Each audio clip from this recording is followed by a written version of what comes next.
Nellie will call on people who have raised their digital hands. Ideally, you can use that little digital hand in your interface and make it known if you'd like to speak. We'll try to give everybody a chance once, and I will kind of try to get out of your way so that you can say what you have to say. I may direct you if you're speaking on a topic that is not pertinent to the rule, for example, something that's completely controlled by covered by the rule. But otherwise, I can give the floor to people interested in having it. So we could start that now, unless anybody has any questions about this process. So let me just real quickly let people ask any questions they may have about how things will proceed or the process that we're here about. All right. Well, seeing none on that score, we can invite folks to contribute their thoughts on the rule. I should add, I have the ability to project the text of the rule onto the screen. I also have the ability to project any relevant statutes that might be useful to you. So I'll try to do that. If speakers would rather I not, or that I switch to a different screen, just let me know and I'll be happy to do it. So I think we do have a hand.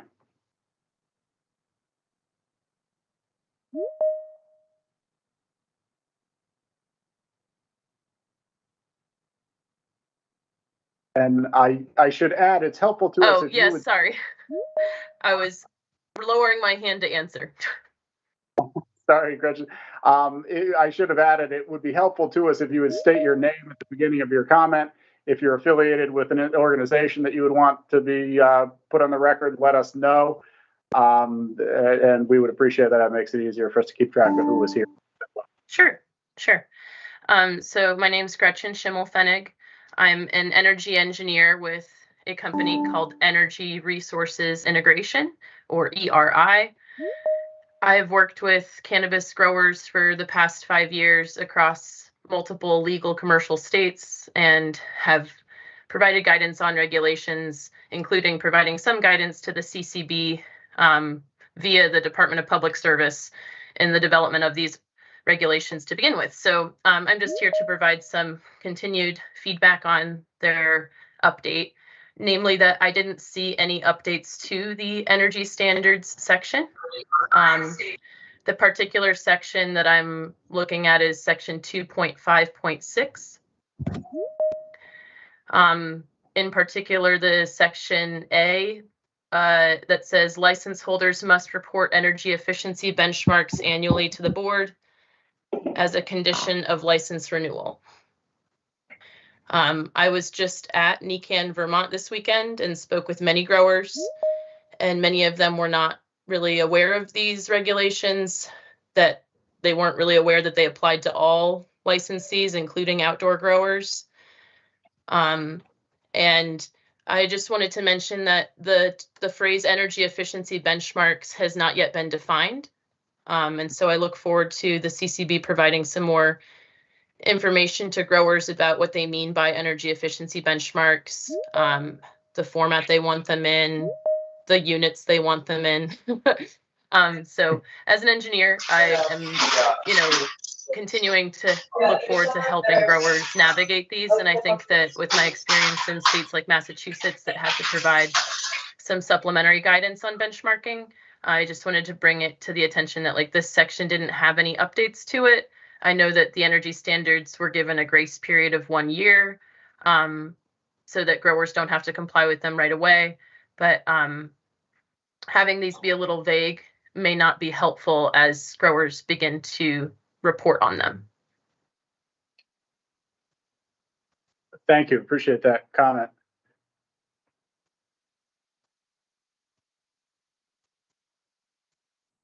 Thank you for the opportunity.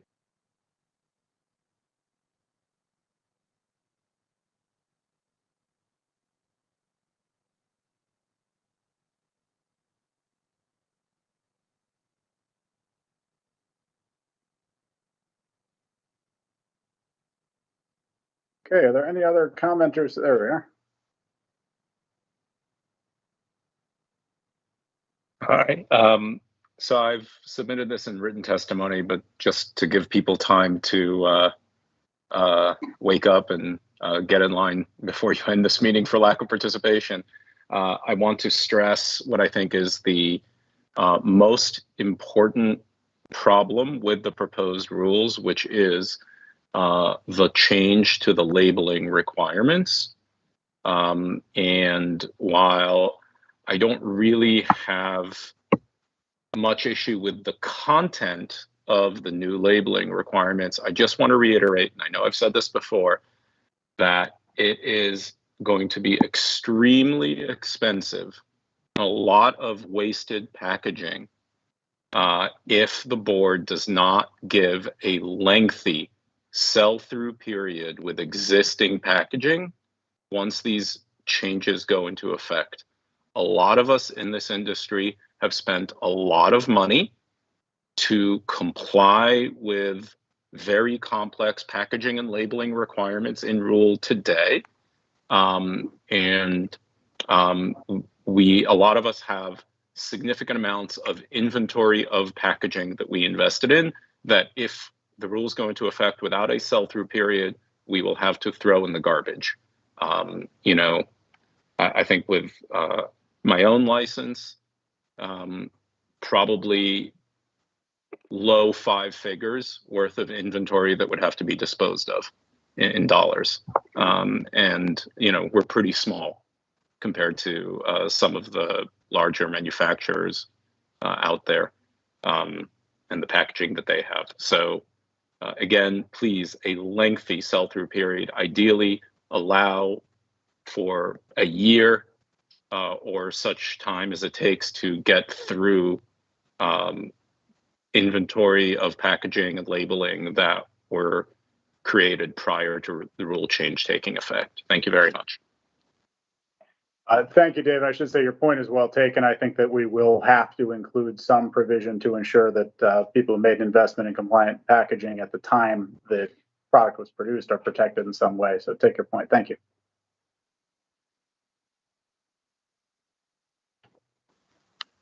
Hi, this is Keith Knapp. I'm a hemp grower here in Vermont. And just have one comment and one question. One is, I think adding hemp into the scope of these rules puts the Vermont hemp farmers at a huge disadvantage with regard to the other states. They don't have rules that I've seen that are this restrictive. And a lot of our products would not be able to be sold directly anymore. So it's a huge disadvantage from a market perspective for the hemp farmers. The other question is much more specific. Over the winter, when the hemp portion was being added, there was a definition of what intoxicating was, and it had an exception for, I believe, tinctures and topicals. And if they were full spectrum and if they had a certain CBD to THC ratio, they would not be considered intoxicating. I don't see that in the draft rules. So it was pretty consistently showed through the winter in the documents where we're headed. But when I skimmed through all 3 of the drafts, I couldn't find anything that specifically retained that exception for intoxicating for full spectrum hemp products. So is that still in there, or was that purposefully removed, which I think would be a huge mistake? I think labeling that were created prior to the rule change taking effect. I didn't hear any of that, if it was a response. Sorry, there was some background noise. So Keith, are you referring to the emergency rule? No. Concern? Okay. No, in the winter, you guys had laid out what intoxicating hemp would be. You were bouncing around between 1 milligram, 1.5 per serving. Maybe it was 10 milligrams for total packaging. That would be considered intoxicating, and those hemp products would have to be licensed and sold through a dispensary. It also had an exception for full spectrum products. Mm-hmm. Yeah. Yeah. And so what if you can see on your screen, there's actually been some activity in that area since the winter. Specifically at its last regular meeting, the board adopted the emergency rule that you see on your screen as an interim measure to deal with the potentially intoxicating synthetics and hemp-derived THC products. The output of that effort is what you see on your screen, and right. It's fit for discussion at this hearing because I think it's prudent for us to try to incorporate some version of it in the adopted rule rather than leaving it in emergency status without public input and whatnot. So we would value any thoughts that you have on it. I just want to make sure that you know that this has come along since the winter discussion and stands as the most recent act of the board, trying to make the distinction you're talking about between non-intoxicating hemp and intoxicating hemp products.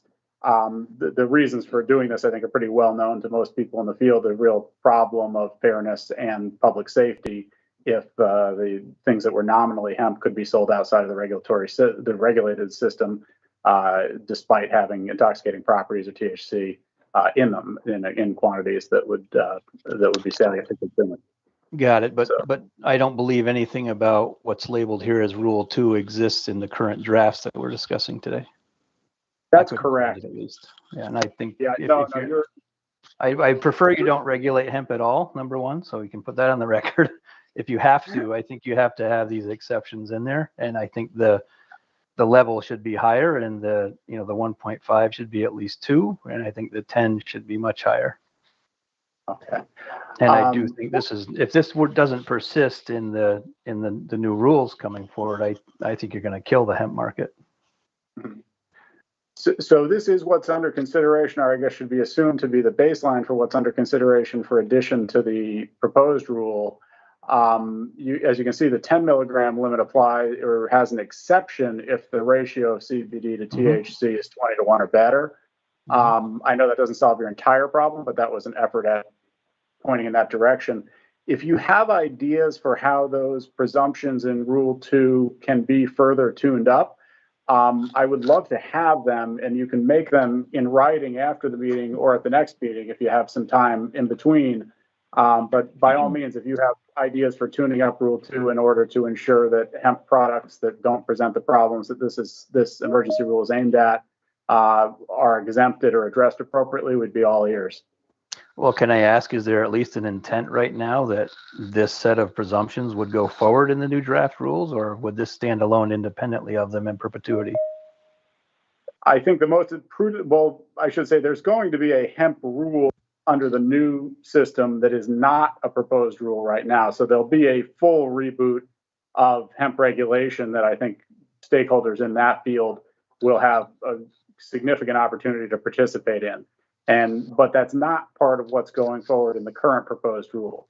Because it's not, and because this emergency rule stands sort of out there in orbit, it seems to me more appropriate that the board try to incorporate the emergency rule in this rulemaking effort so that it can get itself into a permanent, status without delay. And then if further revisions are appropriate, we could move those into the hemp rule when the hemp rule is ready. But I think the sense of the board and most people in the marketplace was that we couldn't wait on the problem of potential intoxicants for the full hemp rule to be drafted with stakeholders, that we needed something to bridge the gap. So that's what you're looking at, but the intention would be to add something substantively parallel to what you see here to the proposed rule. Okay, thank you. Sure. Thank you.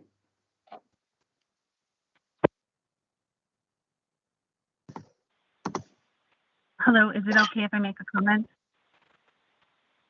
Oh, hi, I'm Stephanie. Is it my turn? Can you hear me? We can hear you. Hi. Okay, great. My name is Stephanie Waterman. I am the co-owner of White River Grow Pro. We are a garden supply store that was founded in 2014 to cater to cannabis cultivators of all sizes. In 2015, we began selling CBD products, sourcing from both Vermont-based and out-of-state producers. I have spent 3 years as a registered hemp farmer with the state, and I am in my first year of working with the USDA to become registered to grow hemp under their program. Today, I'm here to comment on the board's proposed rules for the regulation of CBD products. The proposed limit of 1.5 milligram THC per serving will make Vermont one of the strictest states in the nation for access to CBD, and I urge the board to reconsider this serving limit. moving CBD products into adult use dispensaries where they will carry cannabis excise tax and all the regulations that come with adult use products will significantly increase the cost of Vermont-made hemp products and limit access to those who need it the most. For those producers who choose to reformulate and remove THC from their products, making them weaker and less effective, will reduce their ability to compete on the national market. These proposed rules put an undue strain on an already struggling Vermont hemp industry and is a total 180 from the hemp farmer-friendly atmosphere Vermont has enjoyed since we implemented our hemp pilot program in 2013. These rules will force many out of business or out of state to continue to produce their trusted products. I understand intellectually what the board is trying to do with its regulation of CBD. You are trying to limit the truly psychoactive hemp products that have been being produced under so-called loopholes in the 2018 Farm Bill. The issue is that until those products are regulated nationally, you won't stop access to them because Vermonters can still buy them online. Despite my store's history of selling those types of products and the discussions I've had with the CCB surrounding hemp-derived cannabinoids, I want to make it clear I am not here today to advocate for those truly psychoactive hemp products. Frankly, I do see some value in regulating them. What I am here today to say is that you are swinging the pendulum too far in the other direction by choosing a limit of 1.5 milligram THC per serving. This limit seems not to be based in any scientific fact and means that the 25 to 30 milligram CBD capsules and gummies that people have enjoyed access to in Vermont will no longer be available, as most full spectrum products in that range would carry between 1.5 to 2.5 milligrams of THC. Vermonters using these types of products are not getting high, they are getting better. I find it ironic that the board acknowledges that the THC caps in the adult use market handed to them by the legislature are hindering the industry. You are working to change that, and rightfully so. Thank you for that. Yet on the other side, you are self-imposing some of the strictest caps in the nation on CBD. It doesn't make sense.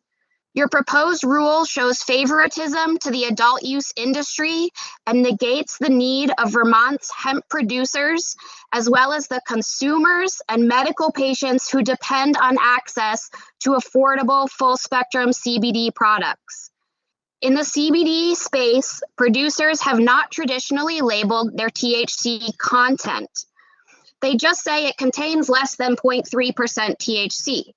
This has left the majority of consumers of CBD totally unaware of how much THC there actually is in their favorite CBD product.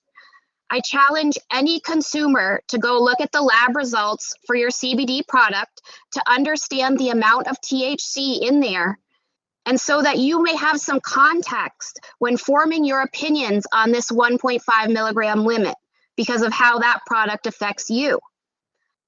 I think you'll be surprised how much THC there really are in full spectrum hemp products. I certainly was when I started to really learn and understand these things. Science tells us that we need full spectrum whole hemp extraction to be most medicinally effective. Please do not limit the value and effectiveness of Vermont-made hemp products by imposing such strict THC limits in hemp. The ratio disclaimer is a good start to protect true full-spectrum products, but the individual serving limit of 1.5 milligram is too low and needs to be increased at least by 1 more milligram.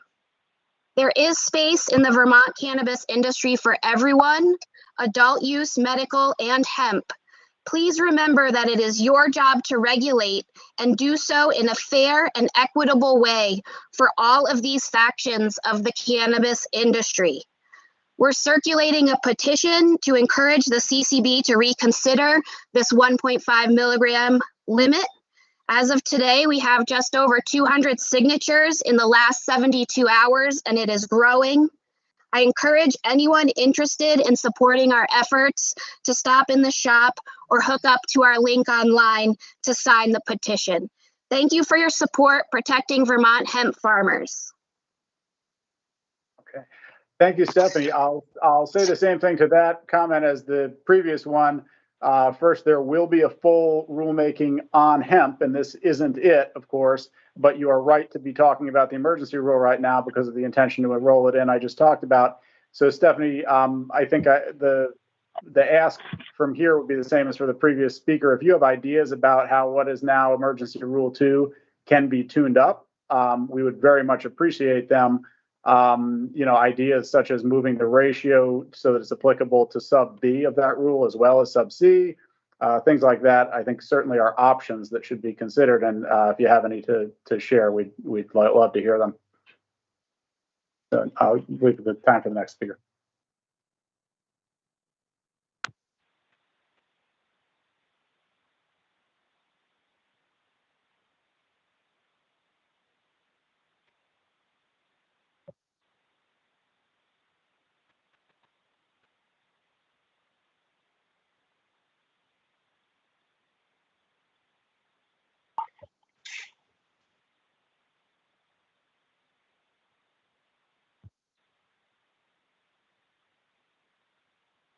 Hi, thank you. My name's Jane, and I just want to thank the previous two folks for their comments. And I want to just agree with everything that they're saying. I think that I think it's 1 milligram in your new rules. I agree that that is too low for hemp products and does put the Vermont hemp industry at a disadvantage compared to the national brands. It seems if this isn't the time to if you're going to regulate hemp further, then maybe it's not the time to include the hemp cap at all in this round that's being proposed now. I also just want to comment 2 other comments. The definition of full spectrum, I'm not sure if that's being applied to hemp, but I just want to ask you to consider that in the state of Colorado, which is one of the largest hemp producers, their definition of full spectrum is different. And so they're only required to have, I think, more than 2 cannabinoids in a gummy or in an extract to call it full spectrum. And so if we're taking the word full spectrum off of Vermont products that do contain more than 1 cannabinoid, that would meet Colorado's definition of full spectrum. And Vermont products sits next to a Colorado product. The Colorado product can put the word full spectrum onto their label, but the Vermont hemp product may not be able to do that if this is the definition. I just would like you to consider the woman who spoke before me. She used the word whole hemp. We see Charlotte's Web is starting to use whole hemp, or perhaps we need to create a new term for Vermont's definition of full spectrum so that it doesn't cause confusion or put us at a disadvantage if we're sitting next to the same full spectrum, in quotes, as Colorado products. And just last, the 10 milligram cap that's on the THC products, the cannabis products, we are still hearing of folks who are traveling over to Massachusetts because they don't want to be limited on the size of the quantity of gummies that are in a bottle. So I think that should be considered as well.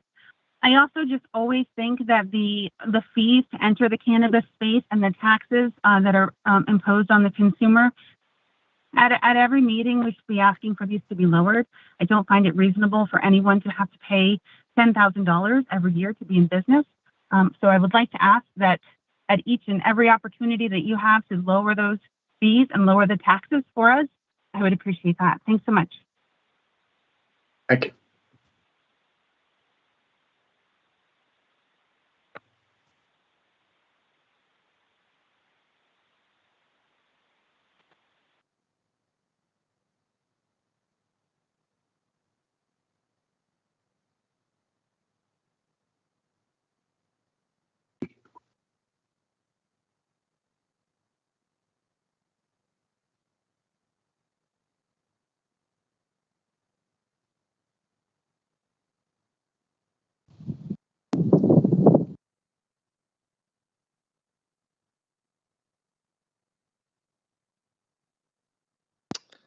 Hello. Thank you for taking my comment today. My name's Andrew. I've had a hemp company here in Vermont for 6 years, and my background's in horticulture. So consider myself expert in the field. And based on that, I'm just gonna be a third comment to this 1 milligram limit. Definitely too low. The ratio is definitely a step in the right direction. I definitely agree more with having a ratio-based limit of the CBD to THC, since in the plant itself, this is, what's found in nature. There's a type 1 cannabis plant that's THC dominant, type 2 that is CBD dominant, and then there's type 3 that is more equally CBD THC. So based on that alone, we can all agree that a type 2 cannabis plant will produce something with a ratio of 20-1 or something similar. So there'd be, no discussion on, 10 milligrams per package or how much per serving. That ratio is really scientifically backed by data. If you have THC, if you have CBD in conjunction with it, it reduces the negative psychosis, anxiety, all different kinds of side effects from THC overdose or just overconsumption. So that's really my backing for why that limit is too low. And the question I do have on this for you is, it does say A, B, C, D in this emergency rule 2. Does the product have to meet one of these to be considered in compliance or not in compliance, or does it have to fit all 4 of these definitions? I guess the way the rule works is to presume that if any of the 4 are triggered, then the product would be presumed to be prohibited under Rule 1.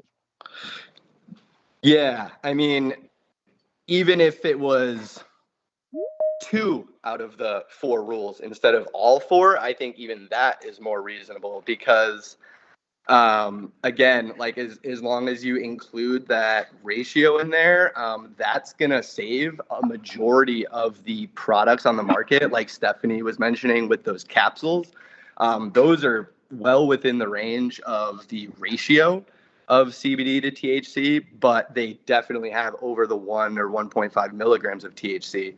So if we made it, 2 of the 4 instead of just 1 of them, I think even that would be a compromise that would work in the interim. But I think another good point that was made was the competition from the national market is, changing extremely rapidly. And, I really think that just needs to be taken into consideration by the board and to do their research on what's going on in the national market and not just be concerned on what's happening in Vermont and make it our own little bubble. That could really be a big problem for the industry here.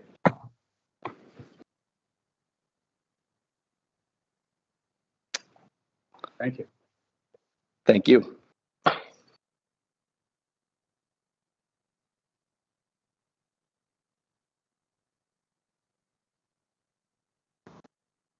Hello, I own Vermont Tempicurian, which is a retail and online store down in Brattleboro, Vermont, and I've been in business since 2018 selling Vermont CBD products. And I just want to congratulate Stephanie for putting together such a powerful presentation for all the reasons why this is not the right direction to go in. I fully agree with everything she said, as well as what the other people have chimed in on.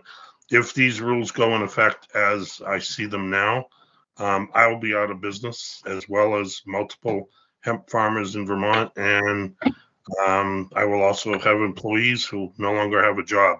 So I just wanted to throw that in there. I think it's the wrong direction to go in. It's trying to fix a problem that doesn't exist, in my opinion. That's all. Thank you.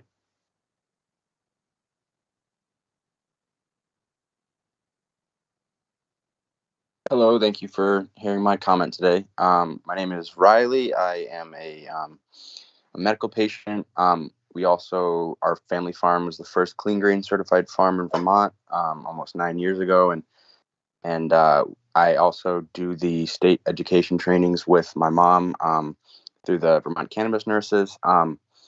Something that Another thing is I do work in a dispensary, and something that we do see time and time again is that this is medicine for people, and it is too expensive.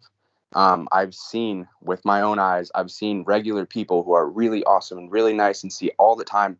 I've seen them relapse and not be able to afford their medicine and then disappear and not come in for months. Making CBD something that is they need more barriers to get access to, much less the barriers that already are up for people to get their medical card and all the taxes that are applied for cannabis farmers and hemp farmers. It does definitely seem like a little bit of a hard thing for people, and it doesn't need to be that hard. And it's definitely also something that we have to be conscious that we are trying to provide medicine for our communities, and making it harder for these farmers to do this is kind of shooting ourselves in the foot. And it's really easy to grow vegetables. There's very little fines and all this stuff, but it's really expensive for people to grow cannabis, and it's really expensive for people to grow hemp. And growing up in a hemp farm business with my family, I've seen the power that CBD can have medicinally on myself and my family and people I love. And it's definitely hard to see that we're not trying to make CBD more available to people. We're making it harder to farm and harder to get access to. And I think having there be more taxes and more regulations, again, I'm not a proponent of, Delta 8 and some of the other things that we've seen come out of the hemp industry. But I am a very large proponent of like full extract cannabis oil or FICO or something out of CBD and hemp plants that definitely I've seen a lot of really good benefit from. And again, I've seen a lot of people in our community not be able to afford their medicine and have to go back to opioids. And it's definitely something that I would love to change. But thank you for hearing my talk. Thank you.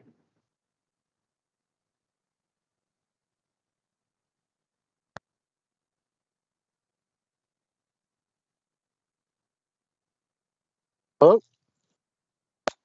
Hi, Ben.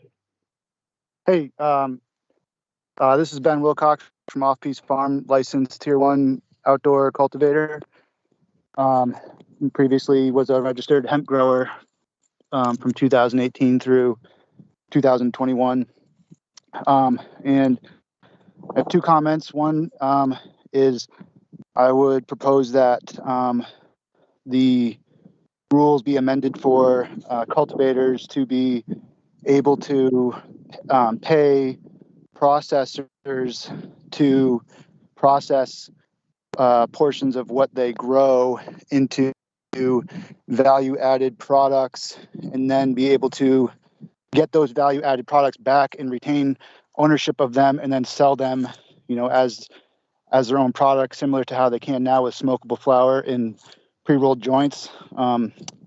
Not being able to do that currently basically puts all the power in the hands of the processors, and that the only option we really have is to sell material to them directly. And I'd like to make an analogy, I guess, to other types of agricultural industries. I raise pigs also, and if I could take a pig to a USDA meat cutting facility and get pork chops and bacon and sausage back with my label on, and then sell those, go through this proper state licensing channels and stuff, but sell those to stores as bacon that I raised, versus having to sell a whole live pig straight to the processor. It would just create other avenues to market for what ends up being a significant amount of yield for most outdoor growers, I think, and probably in indoor growers too. I mean, you can't, not 100% of your crop ends up being able to go as smokable flower. Some of it has to get processed. So that's one. And then two, I would just like to, I think Stephanie's comment was really good, and I would like to support that comment and put my support behind that as well. Thank you. Thank you.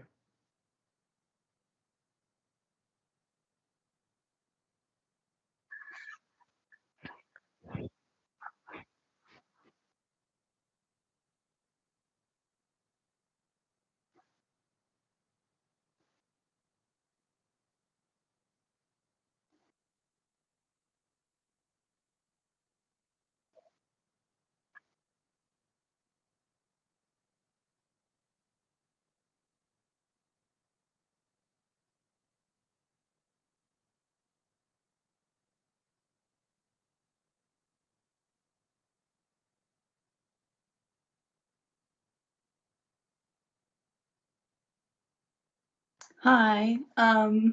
Sorry, yeah, I honestly typed random letters in. So I just wanted to comment on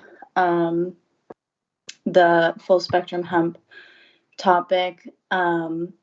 So essentially, I totally agree with a ratio. Just I want to share a perspective. We are a manufacturer. We were a CBD processor for many years in Vermont. And we do solventless ice water extract. So all of our CBD products were full spectrum. We stopped doing them when you guys announced this proposed change to hemp. And I just want to share like a personal story so you can, have something personal to attach it to. So we could not afford our CBD supplements, or, I know we don't like to call them medicines, but they're medicines, until we processed them ourselves. And this was back in 2018. Now if CBD products have to be in a dispensary, they're just going to be completely out of reach for people, completely out of reach. And the rule is essentially only going to encourage more CBD isolate and distillate, which I believe someone mentioned is not as medicinal. It's not natural for the plant to express that way. That's why THC is in CBD plants. And that's why, the entourage effect in full spectrum is so medicinal and, proven by science and data. Right now, we are supplying the last of our CBD tincture to a friend of ours that has a 11-year-old child with severe epilepsy. They can't afford full spectrum CBD tincture in the amount that he needs daily. So I just can't even imagine, the pain and trauma of having a child that is having seizures 3 times a day at school, at home.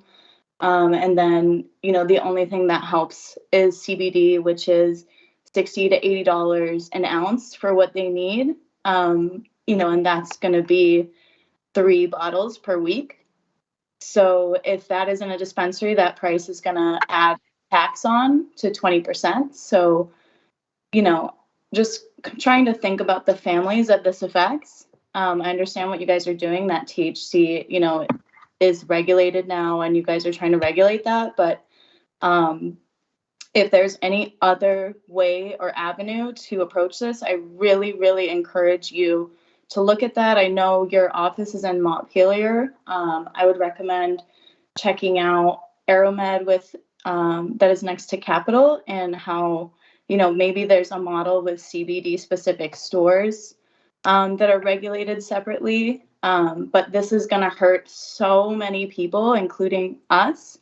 And, we're going to find a way to access these medicines that people need, and people will find a way to access them. So just like the concentrate cap on solid concentrates that encourages people to go to the black market for those cheaper, it's going to be the same. And unfortunately, black market is not regulated and much more unsafe for people. So I'll leave that there. Thank you guys so much for listening, and I hope there's another way you can approach this.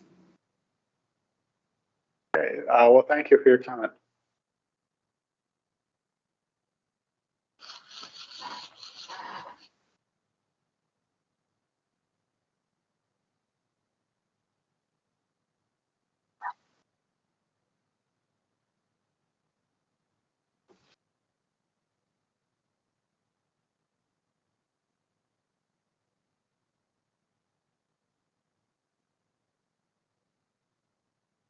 Hi, it's Keith Knapp again. I just want to clarify something. I know you're asking for our comments on the whole rules, and again, I'm interested mostly in the hemp side, but haven't you effectively already put in place hemp rules without our comments by putting the emergency rule in place? I mean, isn't that in effect right now? So that Yes, and happened. So that happened without our input, right? Even though we were told in the winter that we would get our input in before the rules went into place. well, this is the opportunity for you to provide that input. We've taken it as soon as possible. An emergency rule is operative for 180 days, and only upon a showing that there is an actual emergency to be addressed concerning the public health, safety, and welfare. So the idea is it's somewhat unusual that one would be pushed into comment this early, but we did it so that you could be heard right away and didn't have to wait out the development of the full hemp rule, which is going to take quite a bit longer. So that's the hope. And I share your concern. I don't want interest in the emergency rule to crowd out discussion of the other proposed amendments to 1, 2, and 4, because there's quite a bit in there that may interest people as well. But it is helpful to remind people the emergency rule is effective already. And will remain so until it is until it's vacated by the board or supplanted by the full rule. Well, I would recommend you modify that rule and remove hemp from it immediately then, because I think you've just crushed the market. Well, we are, as I had said to the other commenters, we're absolutely interested in feedback about how to tune up what is now Rule 2 that tries to make that distinction between intoxicating and non-intoxicating products. We can provide it, but you've been, the CCB in general has been very consistent telling us we would have our input, and we never had input on this. And now we're hearing it's in effect, and that just is very contrary to everything you've been saying through the winter, at least when I've been waiting for this period to comment. So I appreciate the opportunity to comment on the new rules 1, 2, 4, but finding out that you put in an emergency rule that affected every hemp farmer in the state without our input is very disappointing, and I think you should do something to reverse that. I'd be happy to submit a recommendation on what it is, and I will do that. But I will also comment that every single recommendation I've made through email and every call I've made has been unanswered.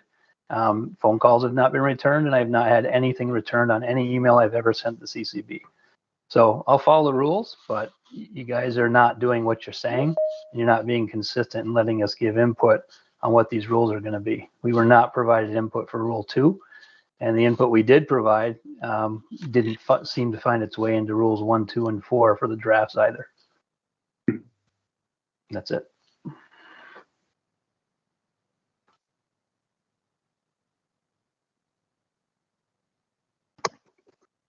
Hi, thank you. I just wanted to say thank you so much to everyone who's speaking up on behalf of hemp today.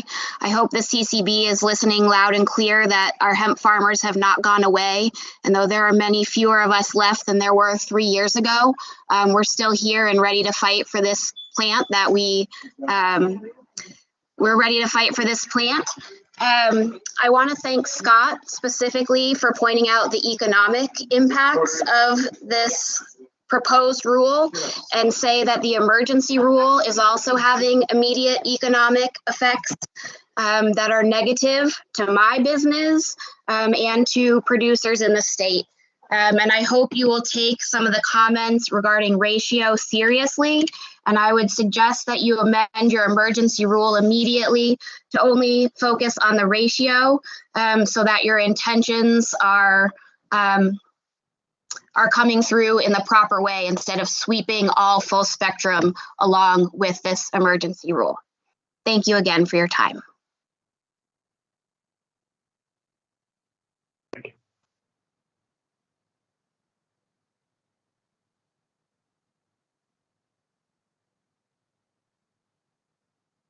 Hi, thank you. I also just wanted to thank everybody for speaking and advocating for this. Again, I encourage the CCB to not just look at this as something as an intoxicating thing that you can buy. It's also medicine that people are using. Again, I'm a medical patient myself. CBD is incredibly helpful for my joint pain and inflammation, and I have heard that from a lot of other people. And there's also tons of research studies that show a lot of CBD can be helpful. And again, this is medicine for people. This is not just a controlled substance, and we need to make it easier to get access to this medicine. And I think this is a roadblock in the way of having access to this medicine. But again, I appreciate the other people that have advocated, and I appreciate the other hemp farmers in Vermont, and I also appreciate the CCB for listening. And I do hope that you guys take this and make some change from it. Thank you. Thank you.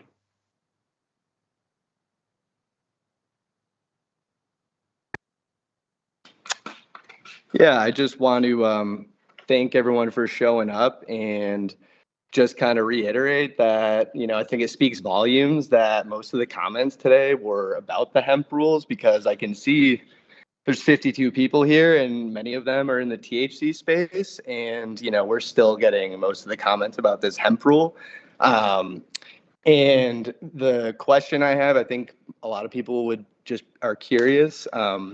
What is exactly, the enforcement behind this rule? Like, what are the penalties? Obviously, we all are going to follow the rules, but it's also good to know, like, when there's an emergency rule that affects everyone, like, what is, the repercussions of this, if someone has an issue.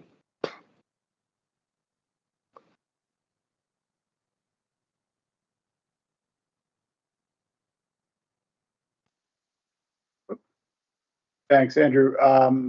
The rule has the same force as any other. We would hope people would comply voluntarily, but there is the, Rule 4 actually is all about the available enforcement mechanisms. I should say we're very interested in making the distinction that the community is interested in making between intoxicating and non-intoxicating products. So if you have comments on making that distinction, I think it would be most constructive if you bore in mind that there is a real problem there of intoxicants going on sale outside of the regulated system. That isn't something that was imagined and it was becoming intolerable to the general public and legislators and whatnot. So it's not really possible to have a system that is fair to the regulated market, wherein by claiming the title, one can sort of exempt himself from the regulations applicable to THC products. This challenge is not one we're unaware of, but we can't stop making the distinction, if you know what I mean. So we would love ideas about how to do that in a more refined way. No, we can all definitely agree that, converted, Delta 9, Delta 8, and all this other stuff from the hemp market that's unregulated and, doesn't have to be tested or anything is definitely a problem. It's definitely more the stuff that's clearly within like a ratio that's therapeutic. I think that's what we're all, have made very clear. So we're definitely, I think, all about helping the wellness of our community. And that's why we're speaking up. Yeah, that sounds great, and I appreciate your understanding of that. I just wanted to emphasize on the side of why did this happen in the first place. We were in a position that just wasn't responsible to anybody in terms of public safety or fairness to the people who incurred the considerable regulatory costs to be in the regulated adult use market. So there are problems to be solved on both sides, and we're really looking for a balance here. Yeah, no, thank you for listening to our side of things, because it's just unfortunate that the people who are trying to do the right thing and help people end up kind of swept into this rule unintentionally. So thank you for listening to us, and we hope to see some change. Thank you.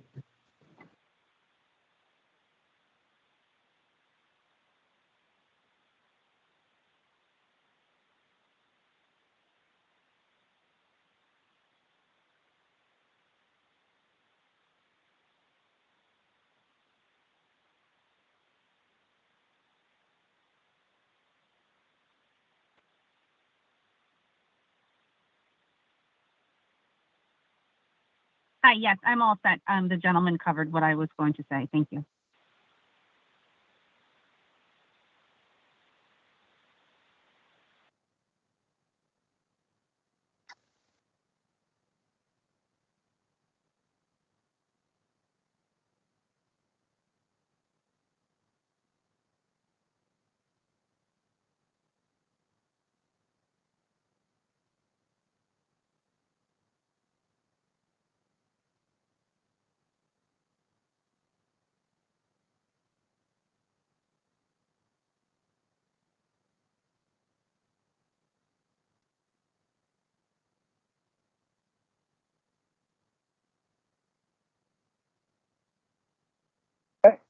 Well, it sounds like everybody who, oh, there's a hand.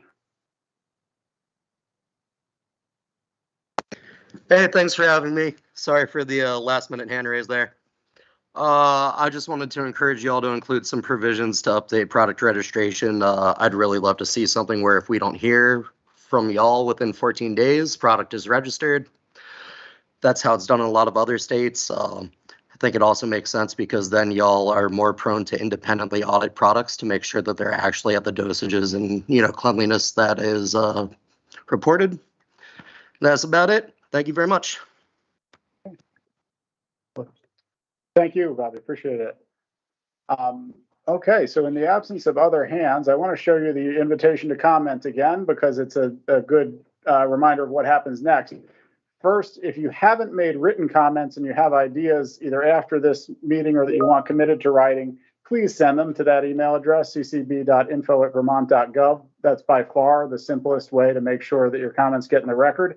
Your comments won't receive a response from the agency. That doesn't mean nothing's done about them or that they're not taken seriously. They go into the administrative record and the agency explains how it has acted or not acted on the comments in its filings with the legislative committee that reviews administrative rules.